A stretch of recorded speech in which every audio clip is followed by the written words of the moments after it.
안녕하세요, 깨성도 여러분, 케일라입니다. 오늘은 태클 거는 성경. 오늘은 성경이 우리에게 어떤 태클을 걸까요? 다윗 이야기를 해볼까요? 자, 사무엘 하를 읽고 있습니다.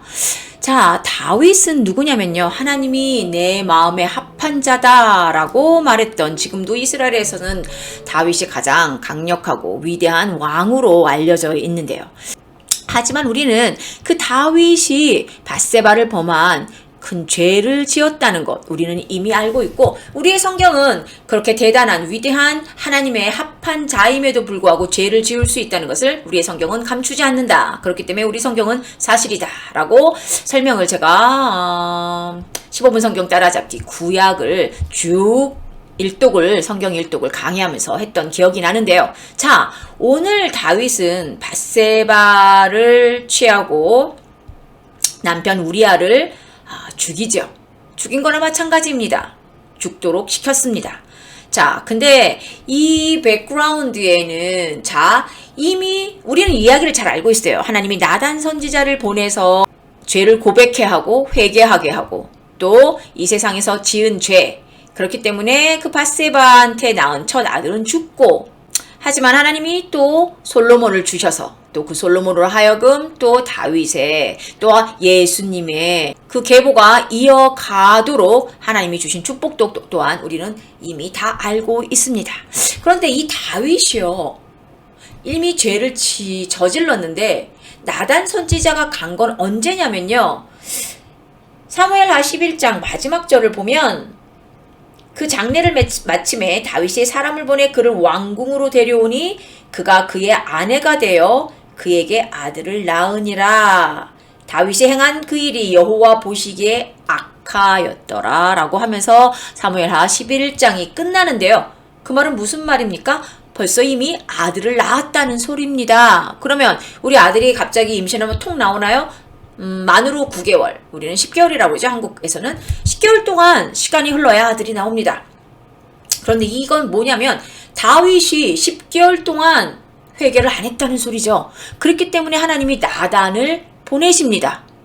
자, 이 과정에서 성경에는 우리에게 아무 말도 하고 계시지 않기 때문에 정말 다윗이 뻔뻔하게 아무 죄책감도 느끼지 않고 10개월을 보냈다라고 생각하는 사람들도 있을 수 있고, 아니다, 죄책감은 느끼고 있을 것이다, 그런데 그것을 어찌할지 모르고 있었을 것이다 라고 생각하는 학자들도 있습니다.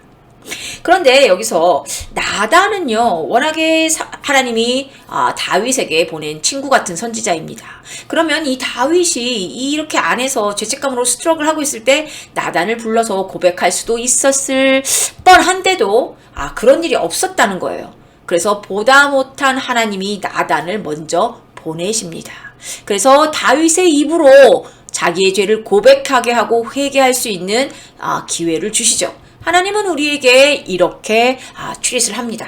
하나님이 사랑하시는, 하나님이 기뻐하시는, 또 하나님의 합한 자라고 생각하는 우리의 백성, 하나님의 자녀들에게는 이런 식으로 하나님이 우리를 대우해 주십니다.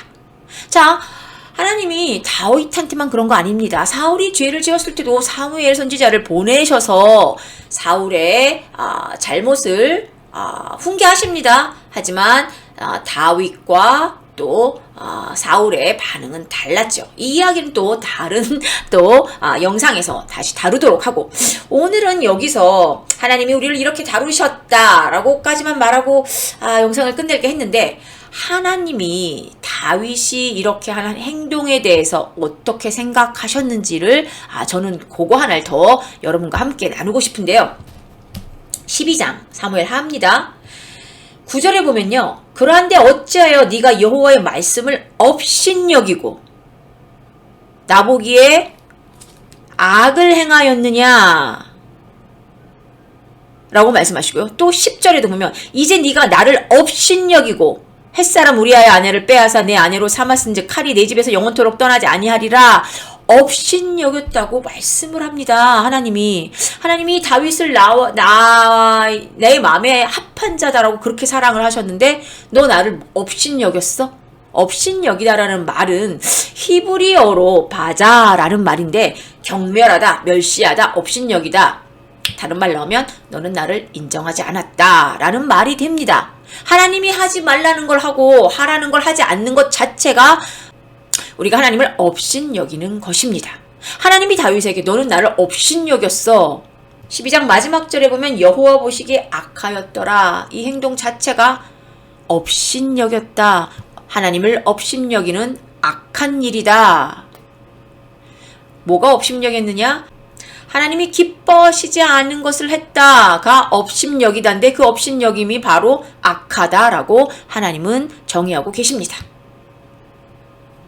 하나님과의 언약을 깨트리고 하나님의 말씀을 불순종하는 것 자체가 하나님 입장에서는 멸시받았다, 모욕받았다, 업신당했다라고 생각하시는 거라는 거.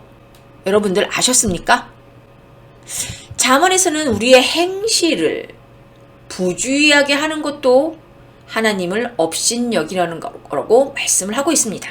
그 업신여기는 것은 굉장히 작은 것으로부터 내 삶에, 내 행실에 부주의한 것부터 하나님의 말씀에 불순종하는 것까지 모든 것을 포함하는데요. 다윗이 법궤를 가져오면서 옷이 벗어지는 줄도 모르고 춤을 췄던 모습을 보고 미갈이 비웃었죠. 그것도 하나님을 업신여긴 거고요. 자, 모세, 하나님이 선택하신 종 모세를 또 질투하고 너만 선지자냐 했던 미리암도 하나님을 업신여긴 겁니다. 하나님을 업신여긴 자들은 하나님도 그들을 업신여기겠다고 말씀을 하셨죠. 자, 우리가 뭐가 그런 게 우리가 하나님을 업신여긴 거라고? 네, 하나님은 그런 모든 것을 업신여겼다고, 멸시했다고 생각하십니다. 우리의 작은 행실부터 또 말씀에 순종하지 않는 것까지 또 하나님이 선택하신 자에 대해서 순종하지 않고 질투하고 모해하는 것까지 하나님은 모든 것을 하나님을 업신여겼다고 생각하십니다. 그런데 하나님은 하나님을 업신여긴 자를 업신여기겠다고, 나를 멸시한 자를 멸시하겠다고 말씀을 하셨죠.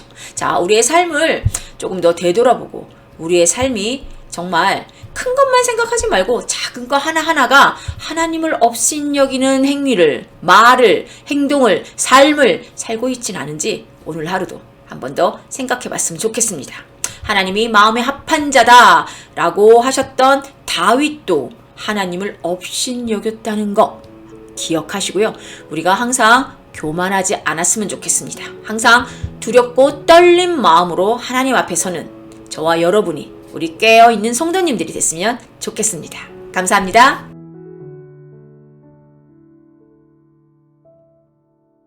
저희 채널은 기독교인이라면 꼭 읽어야 할 성경을 쉽게 읽을 수 있도록 도와드리는 채널입니다.